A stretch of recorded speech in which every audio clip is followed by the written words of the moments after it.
Hello, everyone. It's the 4th of October 2023, and I'm about to speak to Richard Merrick. He is 72 years old. He lives in Derbyshire. He's got two children and four grandchildren. And he's somebody that I connected with following on a conversation that I had with Dr. Ed Brenegar, who's a really inspiring chap. Dr. Ed Brenegar, I've done a conversation with him. He's a thought leader talking about personal initiative to create impact.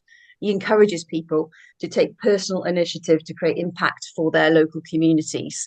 And I also did an interview with Jennifer Say, a very inspiring individual, a lady who was basically going to become the CEO of Levi's before she started basically tweeting about children suffering during lockdown. And she was offered a lot of money and turned it down. So there's a New York Times article. Go and have a look at Jennifer Say. She said she was a candidate to lead Levi's, and then she started tweeting inspiring people. And you, I think, saw the interview. So, Richard, first of all, why am I talking to you? Tell us a little bit about a brief overview. Now, I didn't want to give you a title. I said, what shall I call you? So instead of that, I mean, you're 72, and I know you worked as a consultant, I believe, and you obviously charged a lot of money. But tell us a little bit about your background and experience. Okay, well, my career has been sort of a strange wander, but very enjoyable. So I started off. I had a scholarship into university from the Air Force. So I went in the smart way. I got paid to be a student, and then I went to Cranwell and learned to be an officer. And from there, I did 10 years active service in mostly in the Middle East. Doing things with small groups in remote places, running radar units at the pointy end of a mountain in Cyprus. But the thing that really intrigued me was that there were small groups, and we were working outside of norms. So it was what they termed off base. So there was no local support. You were working with local communities. In actually quite febrile conditions, because it was immediately after the end of the war between the Turks and the Greeks in Cyprus. So I spent sort of 6 years getting the job and walking a fine line between getting the job done and not getting court-martialed, because in order to get the job done, you had to make most of the rules you'd just been taught. And that was an interesting experience. I met my wife out there. Chris was out reopening the schools in Cyprus after the war. And I left the Air Force at that point because what we wanted from our marriage and what the Air Force wanted from me didn't work together. So I came back and I'd done a degree in economics. I went into business because I thought that would be a place to go. I went as a merchandiser for Marks and Spencer's in London. I'm personally responsible for the obesity crisis because I was the marketing manager for cakes and desserts in Marks and Spencer. I did that for a number of years, but again, that whole area, I don't like working in big organizations. It doesn't suit who I am. So there was a group, a company called United Biscuits, and they were beginning to build a new chilled food business by buying small craft businesses and putting them into one unit. So I went to organize that for them, which went very well. And it was a bit of a rinse and repeat. I did it again with a company called Ross Foods and Young Seafoods. And the thing that sort of kept all of these things going together was that they were really in transition. It was never normal. There was always something breaking or forming. And that's where I sort of like to be. That's my, it's probably dropped on my head at birth or something, but that's my comfort zone, operating those areas where things are either breaking or forming. And that led eventually, in the way that these things do, I ended up being headhunted, and I ended up running as a CEO, a group of a reasonable sized PLC. But again, doing the same sort of stuff. So I was forming joint ventures in China before it was really fashionable, doing mergers and acquisitions. But again, all of the thread that ran all the way through it was that things were changing. They were either forming or collapsing. And I don't do sort of normal. And that has worked well. And that took me up to really my 50th birthday, when I think, like a lot of us, we get to a point where you sit down and appraise what you're doing and discover that you've always had this really good excuse that, baby needs new shoes, or there's a mortgage to pay, or whatever. This is why I'm working like I'm working. And then one day you wake up and that excuse has gone away. And it's a really strange moment, because you've then got to tell yourself that you're doing these things, which in my case, I was earning good money doing things that increasingly I didn't like, to people I did, for people I didn't know, in terms of serving remote shareholders. And so we literally, over the course of a month, we packed up and went to Switzerland. There was somebody in Switzerland who wanted my help. So we went to Switzerland. Chris ran the international schools in Zurich, the international school in Zurich, and I was working with initially a small company, and then a company called Orifusli, who print the Swiss money, amongst other things. But again, doing the same sort of things. That area was around sort of brand risk, and that took me through until we were being threatened with grandchildren. So we came home. Did you say brand risk? Brand risk, yeah. So it's essentially from counterfeiting. Okay, so working with major brands who at that time, both globalization and technology were enabling and facilitating much higher levels of counterfeiting. I think it's still the case that if counterfeiting was a business, it would be the fourth biggest business in the world. Well, we've got a lot to talk about then, haven't we? Because you probably have got a lot to say about AI, because that's all about copy, absolutely, isn't it? And that's what terrifies me. What we're going to be talking about, really, and the whole theme of the channel and the work that I do, is how the media is changing society, and how we can be a part, of that, with a mobile phone and global platforms, global media platforms. We can all communicate and share our vision for the future. And there's so much conversation about certain individuals or mainstream media, but really we're all the media. And what I was going to say is, obviously AI is a big subject that I'd like to discuss with you, because I'm very concerned that in a couple of years' time, we're going to be looking at video footage and photographs from all over the world and not have a clue whether it's true or not. That is significant to me. That is a significant conversation that needs to take place. So will we whether certain political leaders are actually saying what we think or can see they're saying, and it will be the organization that delivers that footage and whether it's been verified or not, which is why I think live broadcasters have become more important. So what I wanted to talk to you about, you're great at working in transitional, disruptive environments. Really, that's been my space as well. And what I would say is, I was reading your blog, which is absolutely fantastic. We'll put a link to your blog so everyone can go read it, about artisans and pirates. And what was the other thing? Artisans, pirates, and poachers, and trespassers. And it falls really into the concern you're talking about, because there's what I noticed. Just before I got hit my 70th birthday, I was working with two different groups of people. One, if you like, at the scientific end of business, evidence-based, all the stuff that AI will fall into. And at the other end, much more of the sort of sensing side, depth psychology, shamanism. People who look at systemic approaches to how we live and work.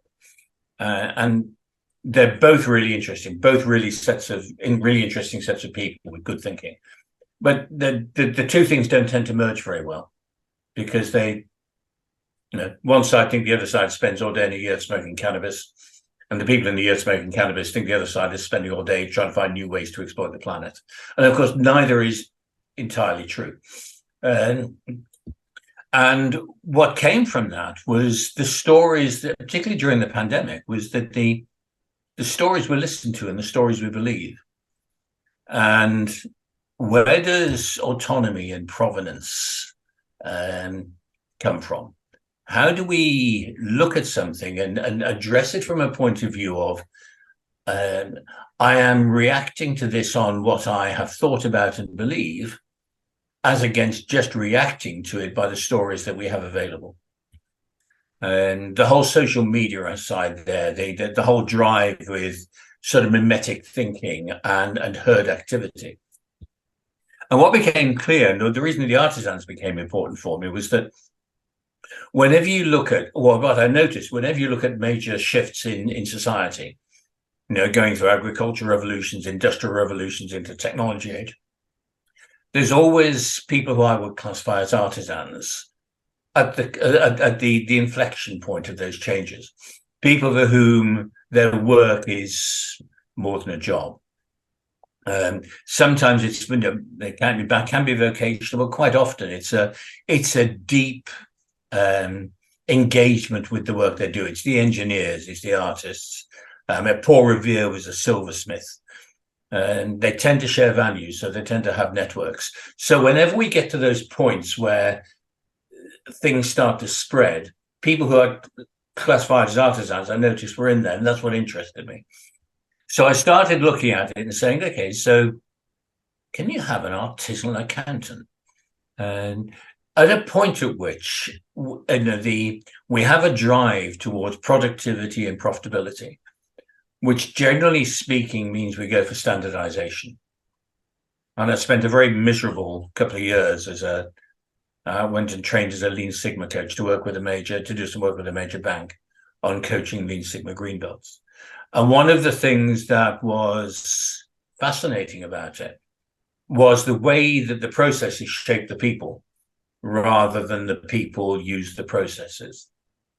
So what I noticed happening was that it reminded me, I had it as a metaphor, which was the Enclosure Acts, back in the 18th and 19th centuries, where what was common land, once accessible to all, was sort of fenced off and made private. And then people ended up as tenants on land that they once had common access to.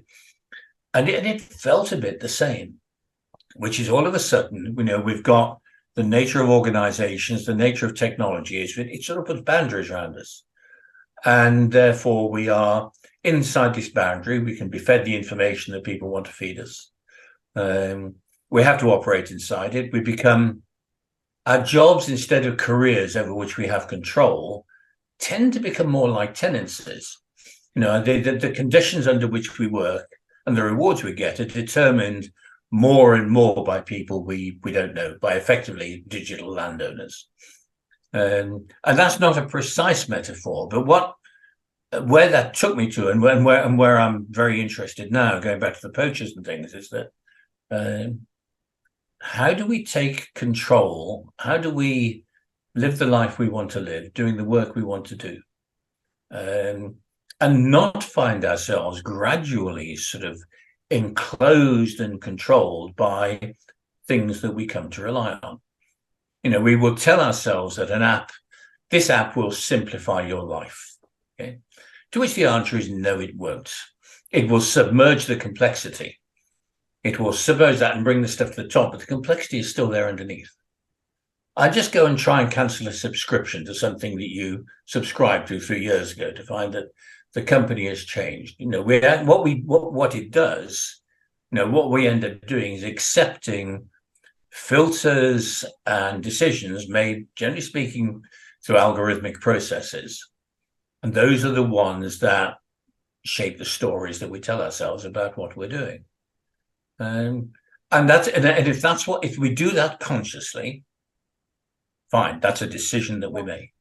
But I think in most cases, there are areas where I think, particularly as somebody who's been through that point, we go into the workplace and this is an idea of what we do. We've been educated. We've got something. When we start off with what Hollis calls a provisional personality, we end up being shoveled into the workplace with a qualification and a background and a set of aspirations. And then all of a sudden we wake up one morning and we're in our 40s. And we find out that actually the job that we're doing is now being done almost as effectively by people who are 20 years younger, because the technology enables that. But what we've done is we've found ourselves shaped by what we've done, such that almost we know who we are, but we don't know quite how to use that. So we end up as passengers on a bus being driven by somebody else, unless we're careful. And I think one of the whole purpose of new artisans and the thinking that goes on around it is to enable conversations between people to actually just explore the surrounds of what they're doing. We have a very sort of driven, solution-based approach to life. Somebody gives us a problem, we're really good, we'll go and solve it, okay, because we've got knowledge and stuff. But actually, that very rarely is the problem that's presenting really the problem. It's a symptom of a problem. And so there is something in there that, I think it's true at all stages of life, but I think maybe it becomes more important as we get older, which is the compromises we make between earning a living, and often a very good living, and being the people we want to be to the people that we love, whether that's family or whether it's community or whatever.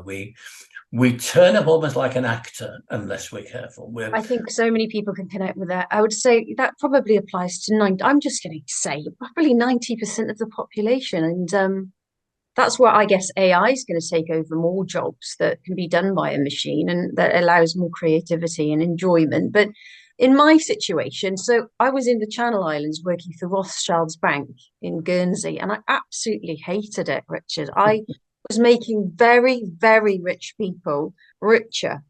And my mum convinced me to stay because after 2 years, you got a pension, and she said it would look good on my CV. But I was so bored and trapped.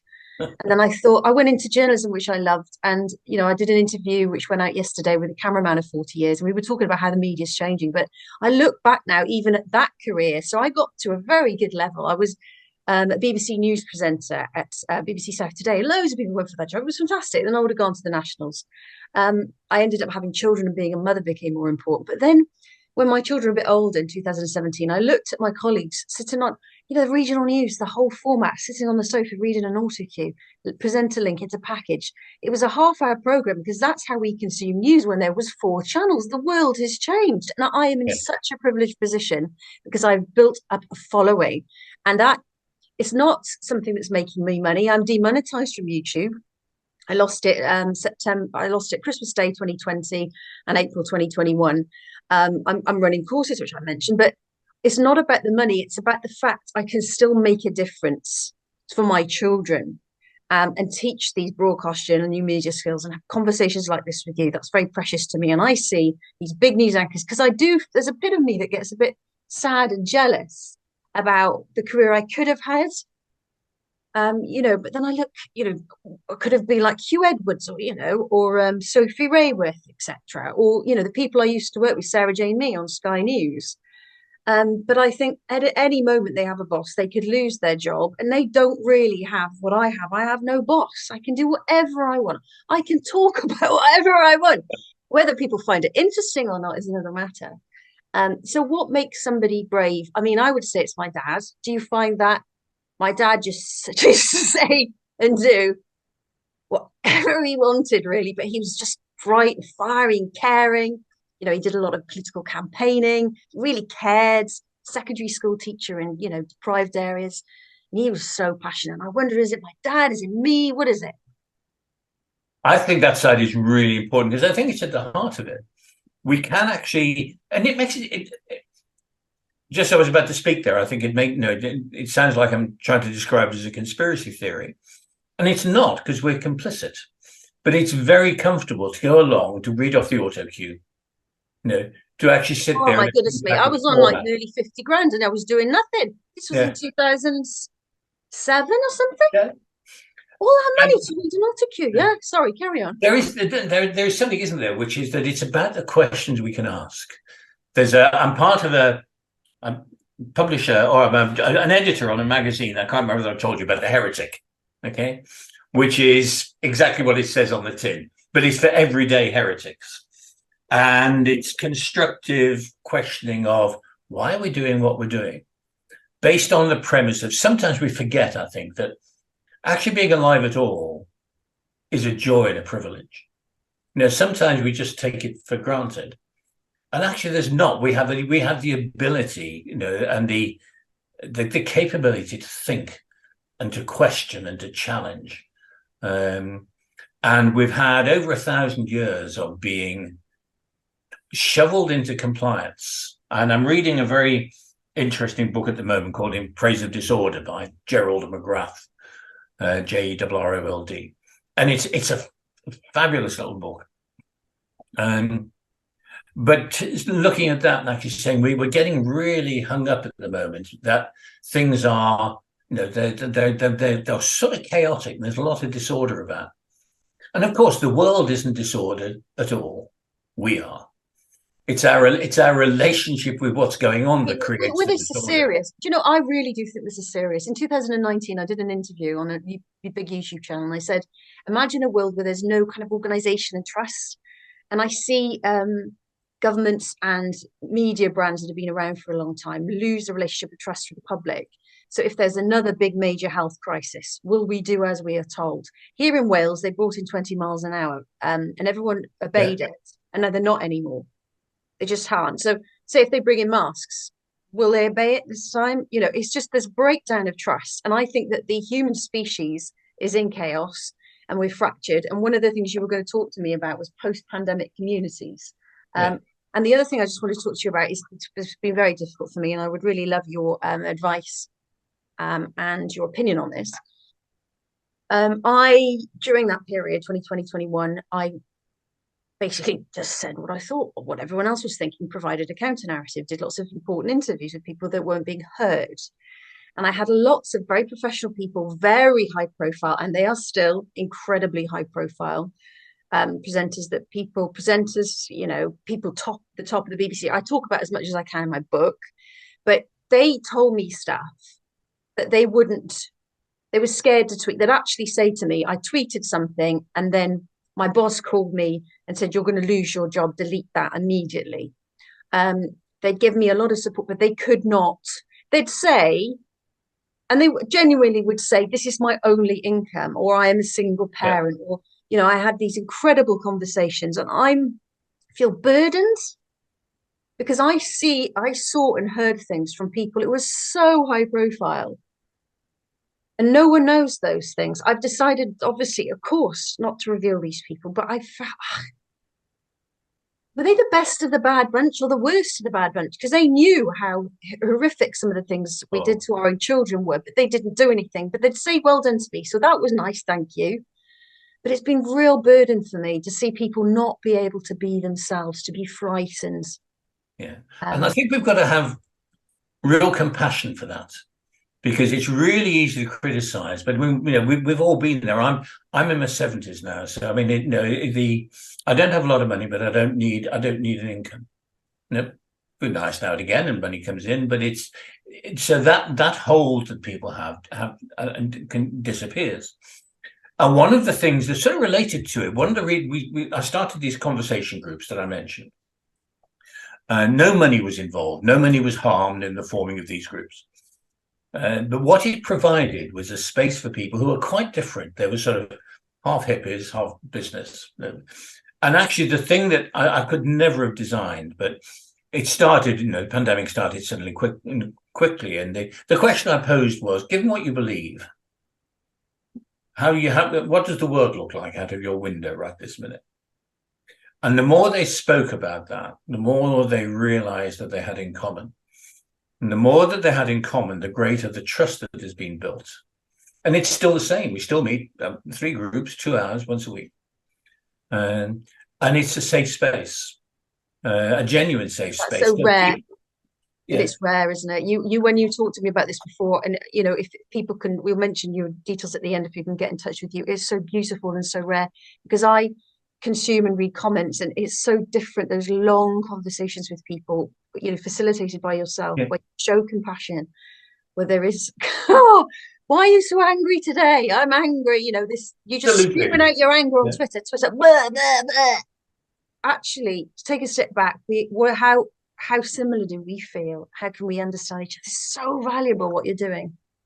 And going back to your point, the thing with it is it doesn't go anywhere. The level of trust is such, people can go in and say the things that they might say to you. That they can say what's on their mind. They can say what they're thinking.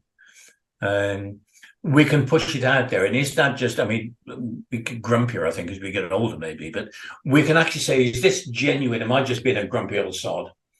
Or is this what I'm seeing that's irritating me? Is this real? No, how can I see this differently? And so the conversation, it disappears into this conversation space, which is very, very active. But it's the part before people go in and have to have an opinion. It's a sort of space where you can put it there, a little bit like a lab, and you can put it on the table and pull it apart and make different shapes with it. Yeah. And so the thing that's been interesting for the people in the groups is that almost all of them have changed the way they work, some of them quite significantly. And the insights that they've had have never been in the meetings that we've had, but it'll be something that they have seen differently or thought about differently, having gone out of the meeting. So it's almost as though safe space is too sterile a word for it, because it's actually a very vibrant place. But they can experiment with things and say them out loud. And I think one of the things that we forget is that we can have these thoughts in our head, but they never become real until they come out of our mouths or we write them down. But people find it boring. I'll be honest with you. I feel disheartened with the way social new media is changing the way we behave. And I'm in a WhatsApp group, right? And I'm in lots of WhatsApp groups. I have been, and I start to lose respect for the people in it. It's just the sharing links and it's chaos. And there's no trust, and it's just bleh. Whereas what you're doing, and so many WhatsApp groups I've been in, I've had to leave, Telegram, etc. It's just like the crazier, the most extreme, the angriest, the outrage. It's the outrage. I listened to a really fascinating live on LinkedIn the other day about digital political influencers, the spinfluencers it's called. Yeah. And they said these people, these bit on big Twitter accounts, your likes of Dan Wootton or Lawrence Fox or Andrew Neil, they are having such an impact. And look what happened with NatWest, how the CEO had to resign and everything because of the Nigel Farage incident, because of Twitter, because of the Twitter storm, because of these huge digital political influencers now. They have so much power. Brands have to work with them. But we have to work out the ones that are not just sharing outrage. Now, if I shared outrage, controversy. So if I'm banging on about Piers Morgan or Jeremy Vine, yeah, I've had things going on there about Jeremy Vine. Oh God, I had hundreds of thousands of views and loads of comments and engagements. That's what's driving mainstream media, mainstream social media now. It's outrage, it's controversy, it's what is that? It's that feeling. Is it adrenaline people give them? Is it anger? What is it? I can see it's like it's the beast that's being fed. But it's shallow impact, isn't it? So the head of NatWest goes. Another one will be along in a minute. And no disrespect to anybody running NatWest, they are entirely disposable. So it doesn't their brand. They don't. This consultancy firm only work. They get paid a lot of money to work with these brands, and they this has damaged your brand. You've got to look out for these influencers on Twitter because they can damage your brands. We need to listen to them, which was very interesting. Yeah, that's what this big firm said. We need to listen to these influencers. They have the power to destroy your brand. And so, but that assumes, I think, almost that we're all passengers. One of the things in the groups that's proved to be really important is that they're small.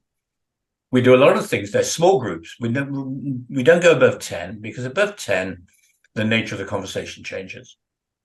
And within 10, if you're looking at trust boundaries, you can build trust in a group of 10.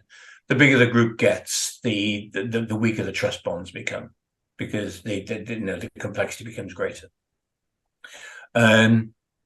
We don't do anything to make it easy. Okay, so I mean, there's a guy called James Hollis who's a psychotherapist. He had a theory of mind that says we don't have ideas because we think. We think because we have ideas, and in order to think constructively, there needs to be friction. Any thoughts that pass through easily are not worth having. They're good thoughts, good ideas need to be wrestled with. And that really is the principle behind what we do. It's an area where these are not conversations people can have at home or have at work. Because we're not actors in a play, but we have particular roles. And if we go outside them somewhere, we need to we need to get the things that would otherwise irritate us and sit with us, the things that sit in the background and cause us to be grumpy people. You need to get those out. If you get those out, then you can be much more collected and much calmer, because you've got rid of those. I need to do that. I mean, that sounds like a therapy session in a way. I Well, mean, it's a really good point, because we have got on it. I've got the part of the group, guys who work with Heretic, are some of the UK's best qualified, best known psychoanalysts and psychotherapists. And we had this conversation about these are not therapy groups, but that said, the conversations are therapeutic. So therapy is designed. I tell you just quickly before I forget. Yeah. I feel lonely a lot since the pandemic because Yeah. I don't feel like I can connect with people. And and somebody said something. I was watching a podcast. It doesn't matter who it was but it just resonated with me. And it just said loneliness is not being understood. And I think if I was with you guys talking, although I don't really like the whole screen thing because it's not in person, is it? But still, I wouldn't feel so lonely. And is that therapy? Or is that just, I feel like I need to grow and evolve. It sounds like this is a place to grow and evolve. That's what we need.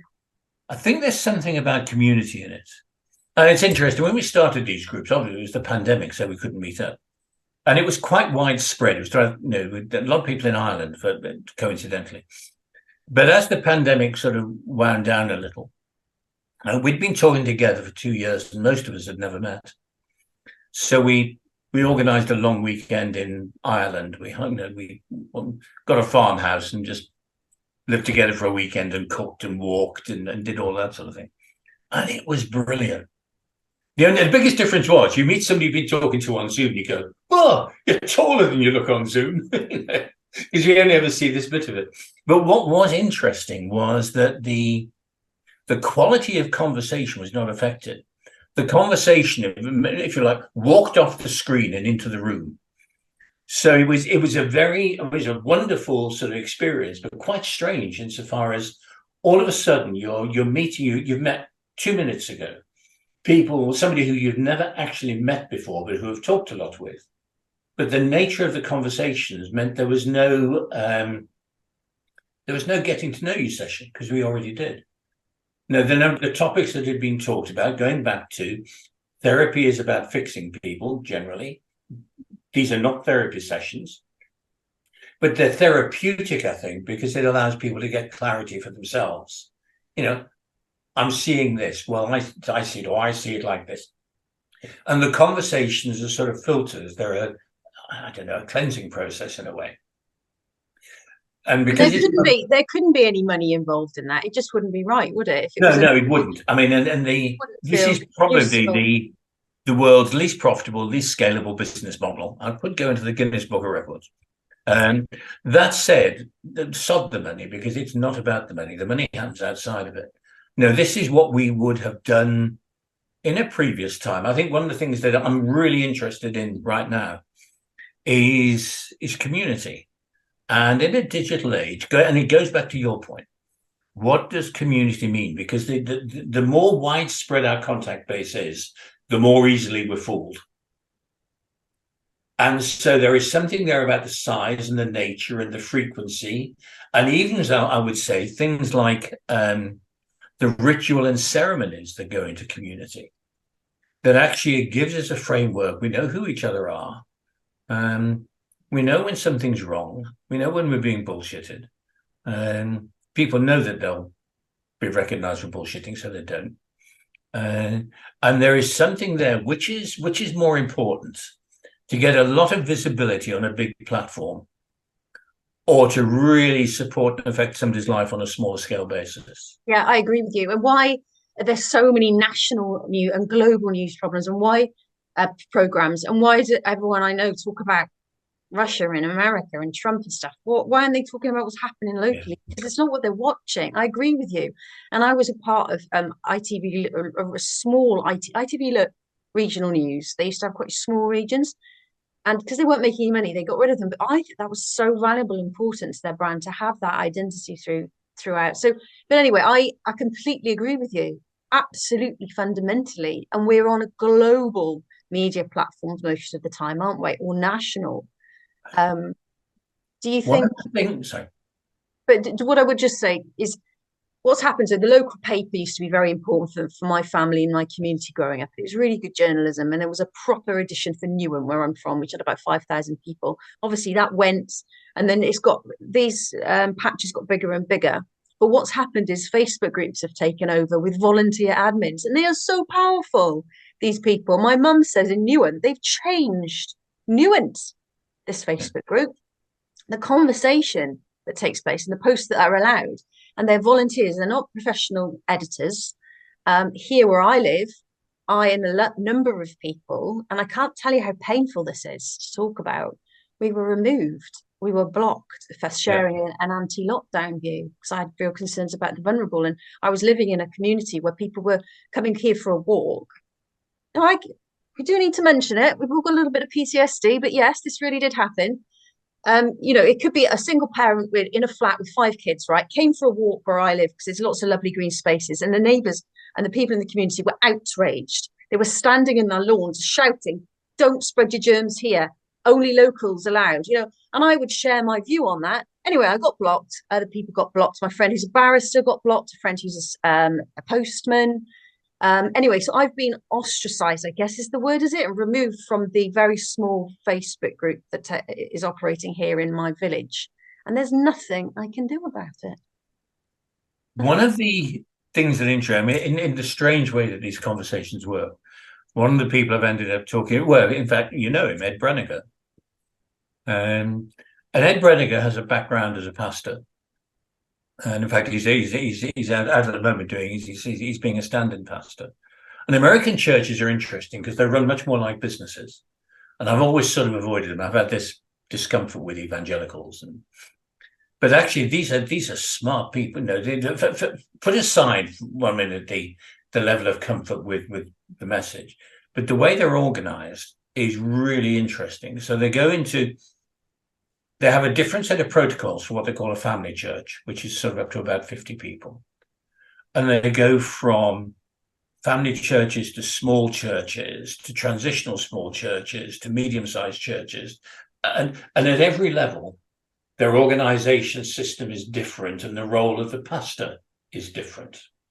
And I think one of the things that we miss when we get back to community is that we don't actually have people taking a pastoral role. We tend not to have somebody who is looking after the good of the community. They might look after the website or the group or whatever it is, but there's nobody in there with a pastoral responsibility looking out for the good of the group. And going back to your point, if there's something going on in there and there's a dissonance, deal with the dissonance. Don't. This thing of blocking people is just so. I mean, I found it really difficult. This is where you're so valuable. Your experience and understanding of find it very difficult, but it's so important. You're right, and the blocking thing. I've done it, and this person blocked me, and it's just I can't handle it. I mean, you see the engagement as soon as it kicks off. There's all these comments and there's something controversial. Just I don't want to deal with anything controversial. I don't want to deal with your opinion, but I can see those are the conversations that are the most important ones. There's a really people that comment on my stuff the most, on Facebook mainly. A lot of people comment on Facebook. They just want to bring me down. Yeah. So why are you doing that? What? Yeah. You're getting something out of trying to bring me down. Why? Why are you doing that? And and I think that's partly to do with the size. I mean, I don't do Facebook or X. I mean, I just don't. I mean, I was on there like a lot of us for a long time. I actually did an exercise and said, okay, what am I putting in? What am I getting at? What difference is it making to my life? And I didn't like the answer. Very good point. Very, very, very good point. We should all ask ourselves that. Yeah. And so that whole area of pastoral community, taking care of each other, I think that's something. Whether it's a digital group or whether it's a physical group or whether in some of them will be hybrid groups, there's a level of maturity required in say that actually says conflict is a good thing. Badly managed conflict isn't, but all conflict is a difference of views.